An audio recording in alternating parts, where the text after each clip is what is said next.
Good evening, ladies and gentlemen. Today being the evening of the 26th of October, 2025, I'd like to welcome you once more to our channel where we attempt and make a contribution to the dissection, the introduction and dissection of matters pertaining to innovations and developments in the sciences, technology, and engineering in Africa from the point of view of African people and for the development of Africa and her children as the children of the soil. Last week, we ran out of time. We reached our time limit and we couldn't complete our input. And I promise that we'll proceed with the same theme. That is, we will not introduce anything new today. And we'll continue to focus on and invite your participation and involvement in the area of and the role of innovation in the armed forces, the military forces, and the police forces for development. I argued, and I still do, that in the 21st century, in the modern era,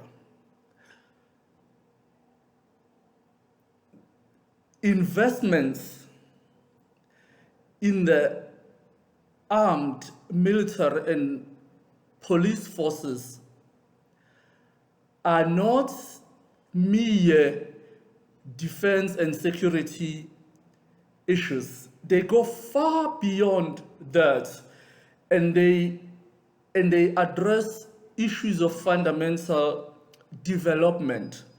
So they are not to be taken lightly, and they are not the kind of decisions that are to be left to experts and decision makers in the areas of finance and fiscal issues.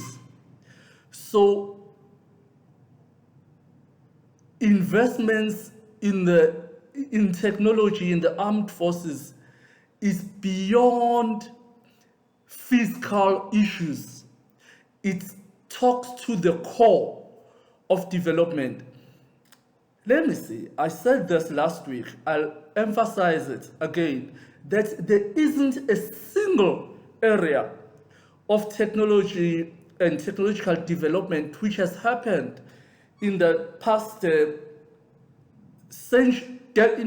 decades, even centuries, that does not have its origin in the armed forces, all of them.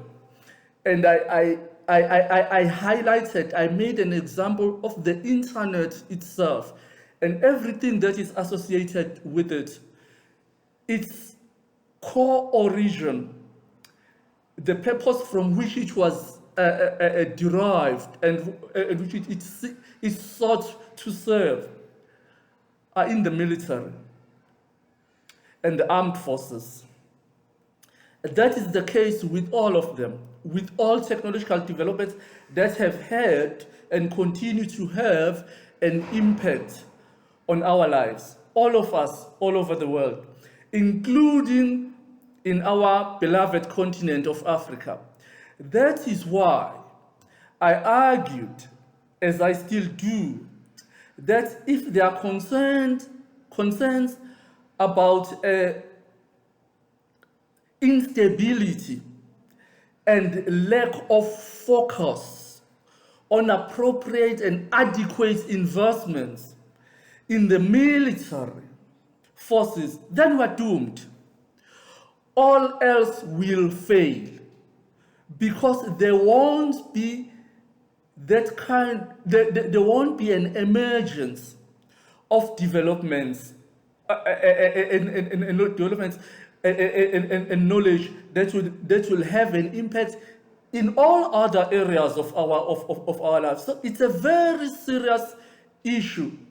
It's a very serious matter that we, as members of the public, have come to know lately, publicly and openly, in the light of developments and other repercussions from that January speech, a public or a press briefing made by KwaZulu-Natal SAPS Commissioner General Nhlanhla Sibusiso Mkhwanazi.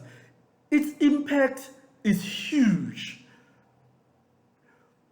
And I get an impression that we do not appreciate that as a people. We underplay it.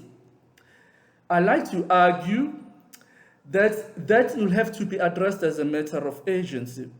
It gives us an opportunity as a people to reset and do things the way that is relevant to our conditions, and take perspectives on everything, including investments, that is that of African people. That should be the standard, in the same way as it is the standard and the key criterion in this channel. That's what I'd like us to get back to, my beloved. That in Africa, in South Africa, in Africa, our continent, there has to be concerted, comprehensive, unapologetic, and comprehensive investments in technology in the military forces.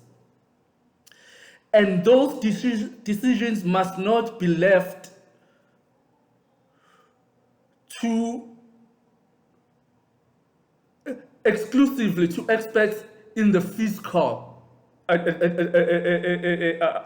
the finance and fiscal arena.